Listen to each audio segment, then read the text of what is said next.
Magandang umaga, kumusta po? Narito po ulit ang update natin para sa lagay ng ating panahon ngayong umaga po ng April 7, 2025. Sa ngayon po ay iba't ibang weather system pa rin ang umiiral dito sa ating bansa.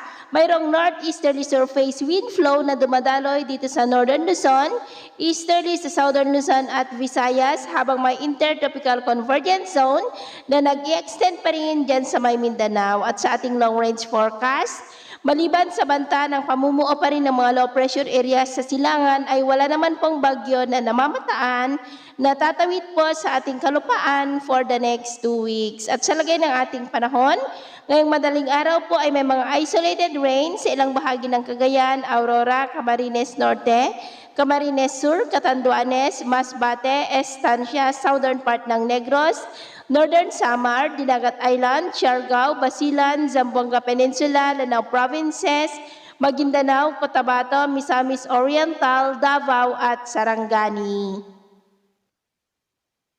At mamaya po ay sisikat naman ang araw sa malaking bahagi ng ating bansa, pero may chance pa rin ng mga cloudy skies with isolated rain sa ilang bahagi ng Zamboanga, Basilan, Honolulu, Dinagat Islands, Siargao, Bohol, Cebu, southern part ng Samar, Masbate, Camarines Sur at ilang bahagi po ng Cagayan. At mamayang hapon, mataas muli ang tsansa ng cloudy skies with isolated rain sa malaking bahagi ng Mindanao, Visayas, Palawan, ilang bahagi ng Bicol Region at Northern Luzon. Kaya kung lalabas tayo sa ating mga tahanan, ugaliin lamang po natin lagi ang magdala ng kahit na anong panangga natin sa init ng araw at proteksyon na rin po sa mga biglaang buhos ng ulan. Sa atin naman pong mga baybayin, wala po tayong nakataas na namang gale warning signals, pero iba yung pag-iingat lamang po kung papalaot tayo para po mas makaiwas sa mga sakunang pangkaragatan.